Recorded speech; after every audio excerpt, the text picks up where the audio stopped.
All right, happy Tuesday. It is April 8th. It is Masters Week. I'm pretty excited. I'm not actually, well, I'm working this week. I'm not working at Augusta this week. I'm not actually caddy, but I tell you what, if the actual caddy uniforms are as hot as this thing is, just like the little bit of lights I have in here to make me not look terrible, I'm sweating in this thing. But it's Masters Week. This episode of Easy Game Radio going to cover a little bit about the Live Tour. They were down in Miami, so bringing the tour a little bit closer to Augusta, of course. Field in the PGA Tour down in San Antonio at the Valero. Also, you want to stick around for the end of this, maybe just turn up the replay speed so you can get through it. I think it might be a little bit longer than about that 15 minutes I try to hit every week.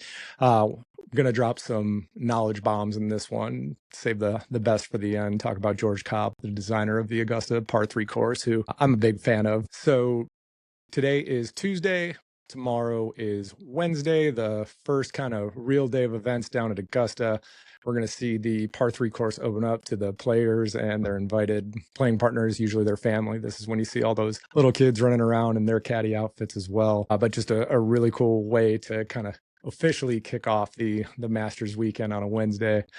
I don't know if how many people are actually paying attention at work this week. I think everybody just tunes into the Masters on their phone or if they have a TV nearby. I think it is still the most popular week and weekend for vasectomies to get scheduled with their doctor's office. So yeah, it's Masters week. So again, Live Miami, Valero, San Antonio, and the Masters. I'm going to go through my bet slip, my DraftKings app. The lines and the different bets you can make opened up this week, and there's some fun combinations I'm going to talk about. First, I made a mistake last week. I overpaid Min Woo. He only took home $1.7 million, not 2.7. My bad. Typoed when I put together my show notes. So, Live Tour down in Miami, playing at Trump Doral, the Blue Monster. This is a weekend where the PGA down in Texas had a pretty light field. Most of the notable players, top 10, top 20 in the overall world golf rankings were not showing up.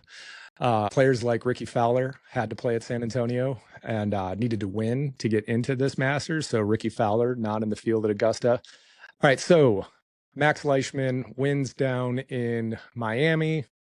Who is Max Leishman? Because nobody was watching this event on Fox that Live was broadcasting. So I looked up some things about Max that you don't have to. He lives in Virginia Beach. He turned pro in 2005. He was on the PGA Tour and had a pretty successful run. He is an Australian. He has 6 PGA Tour wins, and he was the Rookie of the Year in 2009, actually the first Australian to become Rookie of the Year on the PGA Tour. His wins on the PGA include the Travelers, the Arnold Palmer, the BMW, the CIMB, the Farmers, and the Zurich, which I was excited to see when I was putting these notes together because I'm actually going to the Zurich down in New Orleans at the end of this month. 2009, he had an outstanding year. That was his Rookie of the Year notch that he got on his belt.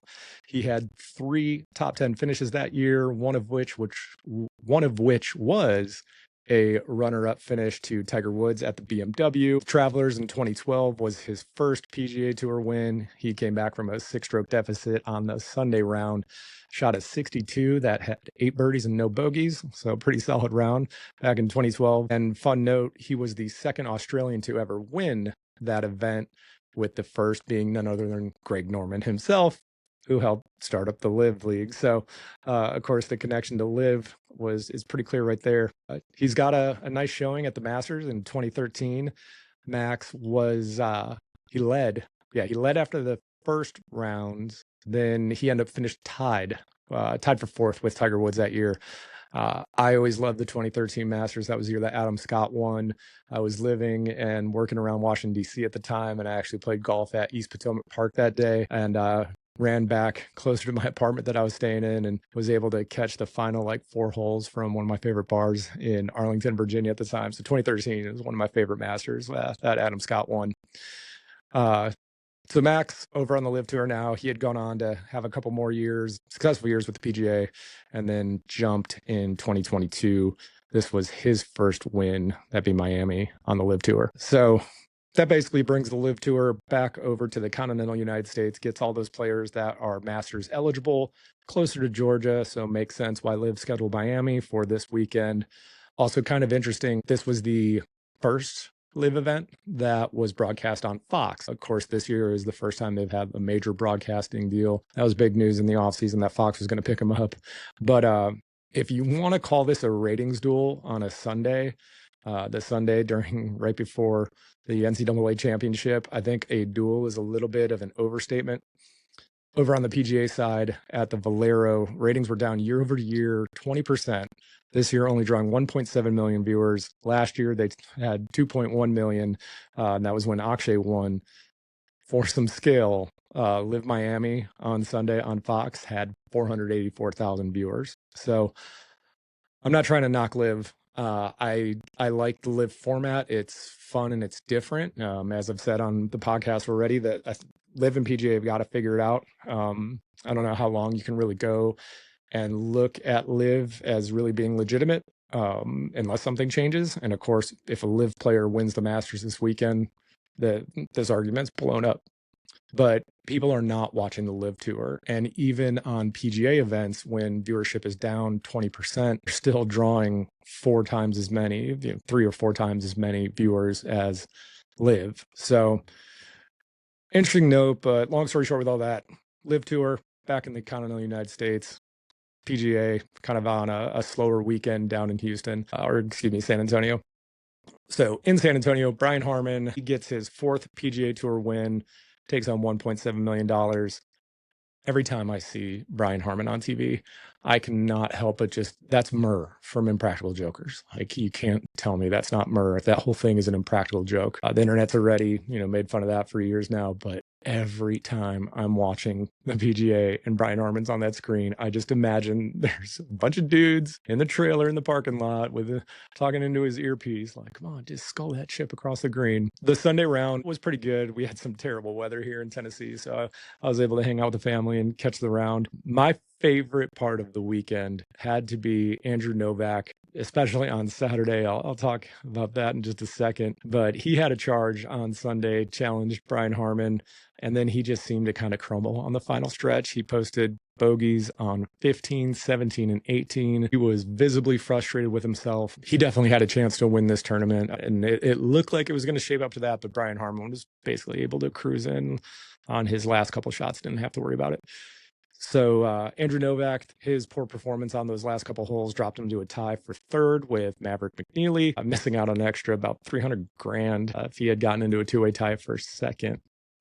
Andrew Novak, he had a really fun moment on Saturday. I got to catch this on TV. Par 3, 16th. He hits just this flyer, almost slicing fade that actually bounces off the grandstand, off that kind of fabric canvas paneling that they put up on the grandstands to hide the scaffolding structure underneath. And this ball bounces off of that canvas through the rough onto the green, and Andrew went on to putt and make his birdie. It was outstanding, and I loved that he had fun with it. He actually went up and took a Sharpie and signed the wall where he had hit, just like you would do, the pros do when they hit a tee shot into the crowd and it hits somebody. It's pretty normal that they autograph a glove and give it to the lucky recipient of that tee shot. So Andrew had a good laugh at himself, but then, he did the extra good guy thing, and that ball that he made the birdie with, he gave it to a young boy that was there sitting near the grandstands that got hit, and the kid was just so pumped. So super classy move, and just kind of a fun ending or a fun weekend on the PGA Tour in San Antonio. So Masters Week. Best week of golf, the first major of the year.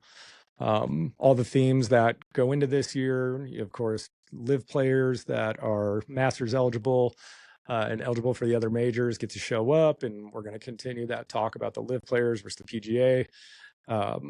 The lines have moved. Scotty is still the overall favorite. All my lines are coming from DraftKings. Try to check them as close to the time that I'm trying to record these shows as well. So give me a little slack if they're not exactly right, or if you're using a different book. But Scotty's now sitting at minus 250, still the favorite. Rory is at minus 165, and Jon Rahm at plus 125. There's your top 3. Colin Morikawa closely after that at plus 130, and then Xander making the top 5 at plus 160. I just don't love any of these. I'll share my pick in a second, just because there's just so many timelines. Scotty hasn't looked quite as sharp, but he is clearly there. If you've watched him play parts of every tournament that he's been in, you can tell he's not happy with himself, but it's Scotty Scheffler. He's already won 2 green jackets. Rory's he's due, he's overdue. He needs this to, collect them all and get his quote unquote grand slam. I don't think there's anything that compared to the Tiger Slam, but either way, it is the majors grand slam. So Rory needs it and he looks sharp. John Rahm kind of surprises me to be that high. I can't give any of the live players that. Those courses are not set up like the PGA courses. They're not playing against the same field. The format is just it's just different. So again, I like the live. I just can't see Rahm actually being a better favorite than Colin Morikawa. So again, all these lines from DraftKings. What I like about DraftKings, they have lines open on who will make or miss the cut. I just think they're fun. Pick some players to fade that you think are not going to do it. Here, fun example, right? Freddie Couples. Of course, he gets to play in the Masters. He's a Masters champion. He can play until the day he dies. I'm pretty confident Freddie's not going to make the cut this weekend. So maybe you're trying to money launder or maybe just feel good about getting a win on your bet slip. But hey, $10 on Freddie to miss the cut is going to pocket $2.56. So, a win's a win, right? The line that I like for missing the cut has got to be Max Homa. He's had an absolutely terrible year. I think back to last year where he was just on fire, and then you watch him this year and he is struggling. Equipment changes. He's changed his caddy, which I'll talk about in a second. He's frustrated and he's candid about it. It's one of the things that makes him so likable. So Max Homa, he has 6 PGA Tour wins. He was once ranked 5th in the world. He's currently sitting at 81st in the overall world golf rankings. He hasn't made a cut since last year's British Open. Got to remind ourselves, though, he finished tied 3rd at last year's Masters. He easily could do it. So me fading him to miss the cut, easy miss. He could very well make a charge at the Masters and just have his turnaround moment. So on DraftKings, his line to miss the cut sits at -150. To make the cut sits at -105. He's basically a coin toss. He also made headlines this week, as I mentioned, about his caddy. Be interesting to find out more details about it. That's just posted today. So longtime caddy and childhood friend as well, Joe Greiner. Max came out and said today that it actually wasn't his choice. Sounds like Joe made the decision to. And then later on this afternoon, it was announced that Joe will be on Kentucky's own Justin Thomas, be on his bag. So Joe Greiner has a better chance of seeing a Saturday tee time, in my opinion, than Max Homa's caddy. So I'm fading Max. I don't think he makes the cut. I think the equipment changes and the mentality, it could easily be wrong. It is basically a coin toss, but I just don't see Augusta being where it happens. So, like I said, I really don't know who I want to pick to win the Masters this year. And I'm a conservative bettor. I like losing my money conservatively. I am taking the double chance, Scotty or Rory to win, plus 220.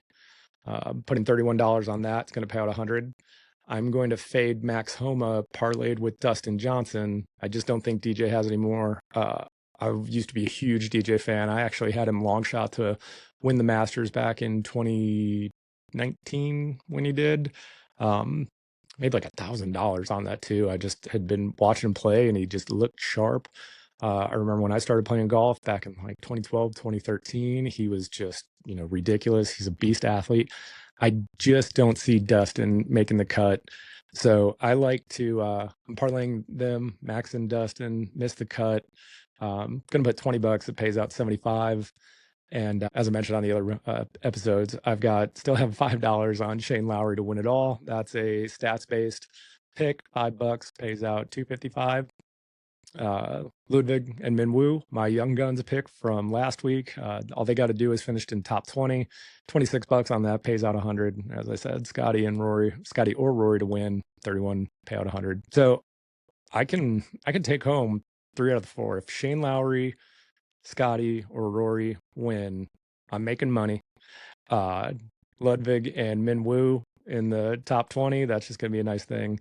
And then I guess I'm just picking Max and DJ to miss the cut, maybe to somebody to root against. I really want to see Max do well, and I would love to see DJ do well too. I just don't think it's going to happen. But as I said, Par 3 contest starts tomorrow. I'm pretty sure ESPN is broadcasting all day. The Masters app is phenomenal. If you guys get a chance to open it up while you're working, you got plenty of ways to watch it. There's never been a winner of the actual Masters tournament at the weekend that has also won the Par 3 contest. So that's kind of an interesting thing to do, especially if you're looking at the sports books. So to wrap up this show, I want to take a moment, kind of just do a little bit of golf nerd knowledge. I love golf course architecture, and I love the stories of the folks that built them. About halfway through the RTJ trail. So of course, Robert Trent Jones and what he built down in Alabama, as well as up and down all over the country, but up in the mid-Atlantic where I lived for a little bit, I played his courses. And when I lived and played golf in Florida, saw just some amazing ones. And what I love about the golf course architecture, that once you find a course that you really like, if you don't even know who designed it, and if you've played, 50, 100, 200 different courses, and you start to look at the courses that you really liked, you're probably going to start to notice the names of the architect, the designers of these golf courses are the same. So they have trademarks: elevated greens, the shape and location of the bunkers, blind spots, dog legs. They're all trademark and signatures of the designer and the architect of this golf course. So the Par 3 course down at Augusta was designed by a man named George Cobb. He was a Marine Corps engineering officer during World War II. Before that, he had studied landscape architecture at the University of Georgia, and he actually worked for the National Park Service as a landscape architect. And after the war, he was stationed at Camp Lejeune in Georgia, or in North Carolina, and he was tasked with building the base's golf course. And the intent was that it was going to serve as a place for injured soldiers to rehabilitate themselves. So probably a captain or a major at the time. I didn't look too in depth into the story about his golf course. That was the first course that he ever built, was Cherry Point in North Carolina. So a fun connection between military service and kind of like a guy that didn't expect to design the Augusta Par 3 course, ended up building that. So if you've played on a military installation course east of the Mississippi, chances are it was built by George Cobb. He also built East Lake in Atlanta, where they do the championship every year for the tour. I've played quite a few of his courses: Laurel Pines in Maryland, Poick Bay in Virginia, and here in Middle Tennessee, where I live, Montgomery Bell State Park was actually designed by George Cobb, and my home course that I play at all the time, Clarksville Country Club, designed by George Cobb. So kind of fun. My course, we have our first members event of the season this year. We're doing our Par 3 contest at a course that George Cobb built. So really cool story. Again, kind of just adds to the nostalgia and magic of Masters Week. I had some friends go down there on Monday. They got rained out and part of the kind of shut down Monday practice round. The Masters, they just did like the good guy thing, and they're offering tickets to patrons who got rained out this year to come back next year, which is unheard of because you need to be in the lottery to get these tickets. So to have that happen, just like a magic week when it's Masters Week. You just get excited. Like, the weather's good, there's just golf on all week long, and you get all these little stories and the tradition of the Masters and of golf. I get like goosebumps on my arms just thinking about it. So that will wrap up this week's episode of Easy Game Radio. Give the podcast a share, follow, just send it to somebody, put it on 2x speed, 3x speed. I want to keep it short so you can get the episodes in and just catch the headlines from what's going on with golf, and just watch the Masters this week. It's going to be amazing. So take care, everyone. Thanks for listening. Remember to visit us at easygameradio.com. Follow us on Instagram at Easy Game Radio, and subscribe on Spotify, YouTube, and Apple Podcasts.